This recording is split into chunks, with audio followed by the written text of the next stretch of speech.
Ito yata yung mas mahirap na daanan eh.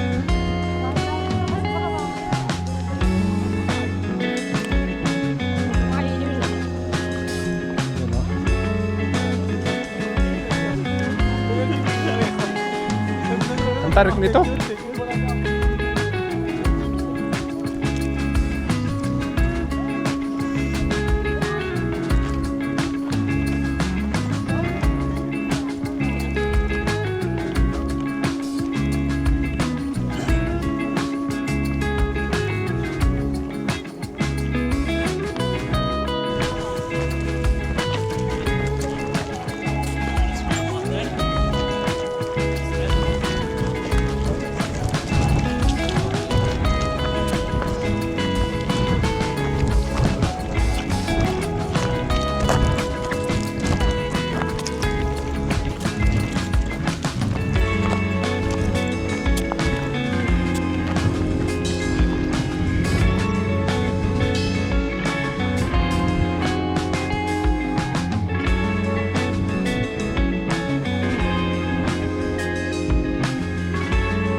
Away ko kuya.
Tayo ay nag-spend na ng ano dito, mga 2.5 oras. So pauwi na tayo niyan. Yan ang tubig. Nakaka-relax talaga yung sound ng ano, ng alon. Malamig po yung tubig. Ang hirap mag-ano dito, ang hirap mag-swimming. Dahil sobrang lamig ng tubig. Kaya konti lang, patampisaw lang mga tao. Ayan, ako'y naglalakad-lakad lang bago kami aakyat ulit doon. So ito nga pala ay sa ano, no? sa Dorset.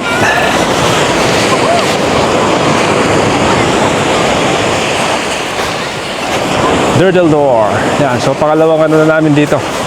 Pangalawang beses na namin pumunta rito.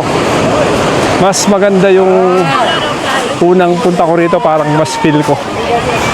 Ngayon parang siguro dahil sa weather na rin. Kasi 17 degrees ang weather ngayon eh. Ang temperature ngayon. So, hindi siya masyadong mainit. Although, pagka yung araw nakasinag ng todo, pag walang clouds, mainit pa rin. So yan, yung mga bata tampisaw lang sila kanina. Kami dalawa ni Jo nanonood-nood lang. Yan, ito yung itsura ng mga taga rito sa UK pagka nagdadagat pag maganda yung panahon. Kuha lang ng kanya-kanyang pwesto. Yan. Kasi hindi uso yung mga cottage dito sa UK. Tsaka yung bato-bato. Hindi siya buhangin. Masakit sa paa. Tapos maraming seaweeds. Mga lumot. So papunta na tayo sa mga kasama natin. Akit na tayo. Yan. Saan ba mga kasama ko? Malapit kami sa sa tapat kami ng stairs. Doon kami nagpwesto. So yan siya. Maganda siya.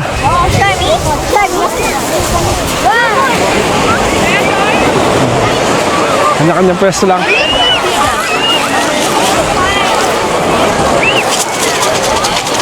Hinihintay na ako ng ano yung mga kasama ko. Yun sila. Lalakad lang ako bago kami uuwi.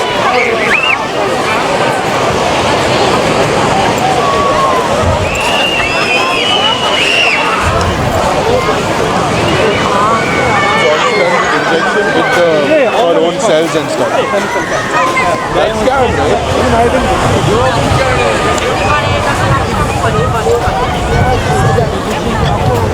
Yan si Joe nandun. Tarik ng araw.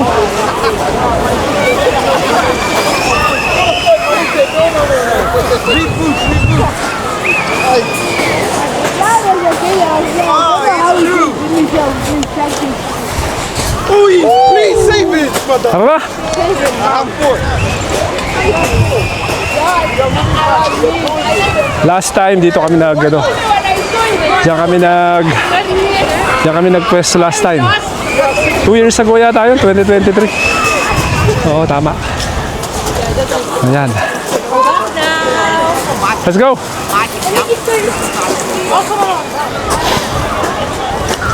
So yan, nakakit na kami. Nakapag-enjoy na yung mga bata. Nakapag-tampisaw, nakapag-relax, nakapag-unwind. Nakalanghap ng vitamin C. Bukas, Bank Holiday Monday. Balik trabaho na naman. So, akit muna kami. Wala pa naman huwakan.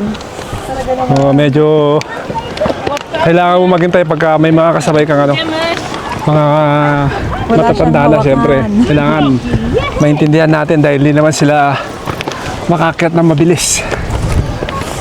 Tapos isang stair lang to. So kailangan natin magtiyaga paghihintay.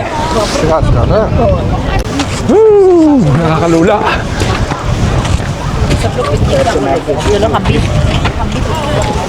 Yeah, I choose.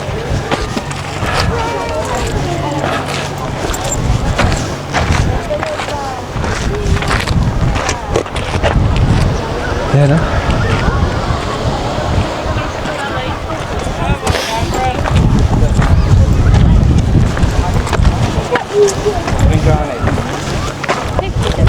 Yo.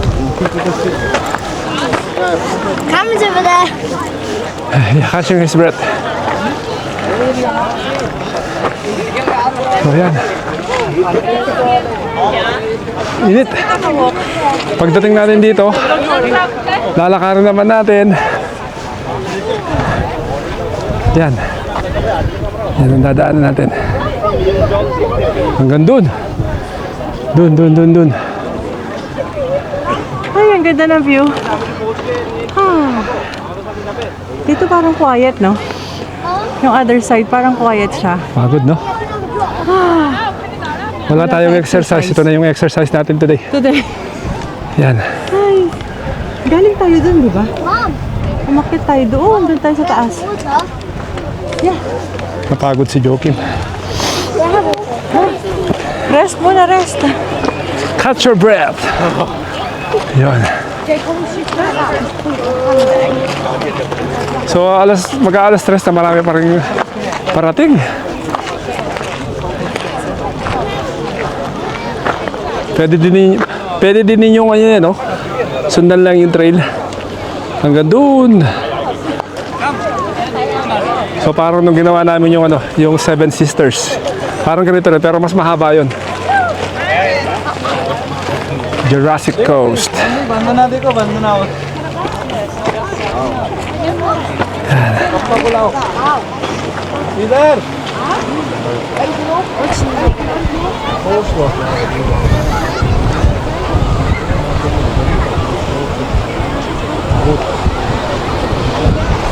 Last view bago tayo babalik. Siguro medyo matagal-tagal na naman tayong babalik dito. Depende kung may mag-iya. Yan. Ayos.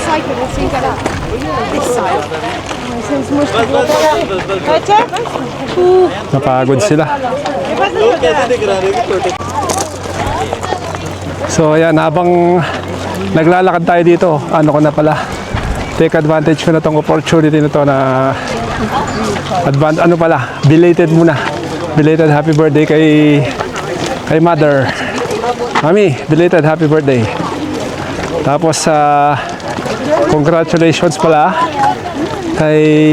sa kapatid ko, kay Mia. Shout out sa inyo dyan. Nasa Bay Area na sila sa US. So dumating sila doon, mga 22 yata ng May yun. Tapos habang nandyan pa kayo, huwag muna kayo magmadaling magtrabaho. Kasi pagka nagtrabaho na kayo, wala nang tigil yan.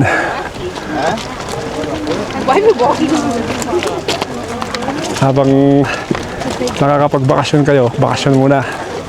Kasi pag nag-start na yung work ninyo, yun na yun.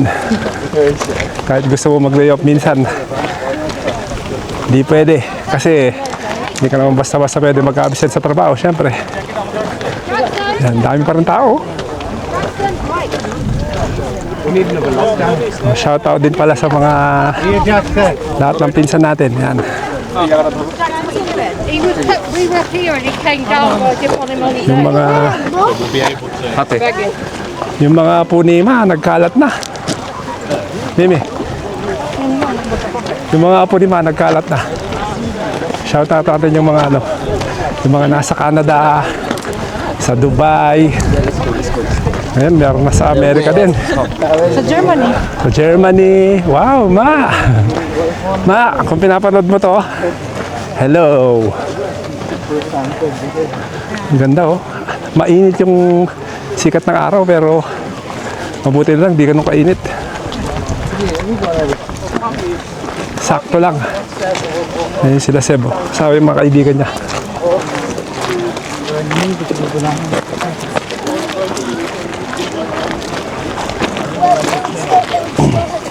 You could design like Dad, it would still have the Okay? Mahaba-habang lakaran dito, siguro mga 20 minutes din to. 15 to 20 minutes, depende sa ano mo. Bilis na paglalakad mo. Oh, ayan. Ayan, bayad na tayong ticket. Pay on departure. So, bayad tayo pagpapaalis na.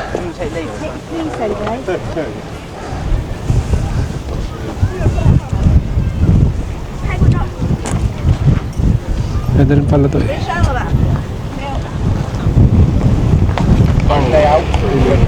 Grabe ang mahal ng parking. So 11:40 kami nag-enter kanina. Tapos ang binayaran ko is 12:40. Alas 3 pa lang. So ilang oras lang yun. May 3 oras.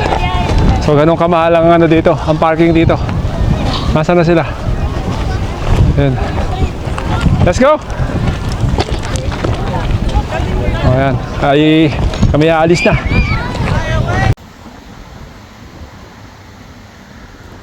So ayan, dito kami sa McDonald's.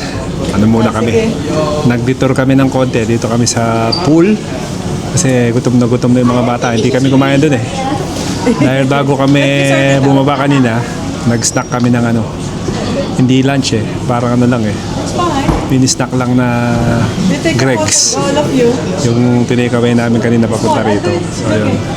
So ngayon dito kami sa McDo. Dito na kami lahat kakain. Anong oras na? Alas 4 na. So ayan. Hindi, nag-ano naman tayo ng Greg's eh. Nagmerienda naman tayo. Ilang oras ang biyahe pa natin?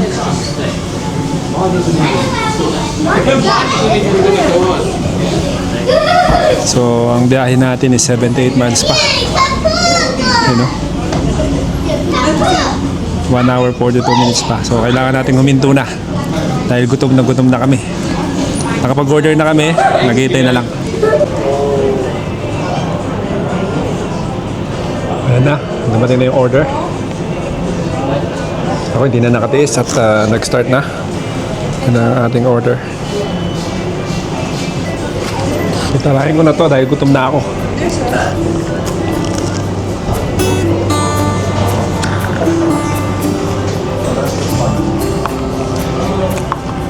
Thank you. So bali 6 kami nagbiyahe. Kasama namin yung ano, yung kaklase ni Seth, yung dalawa. Hindi niya kaklase, mga kaibigan niya, no? Kaibigan niya. Mas matanda sa kanya yung mga yan eh. Pasensya na, nagutom na kami. Ay, nako. Sarap. Sa tayo bumagsak. Wow.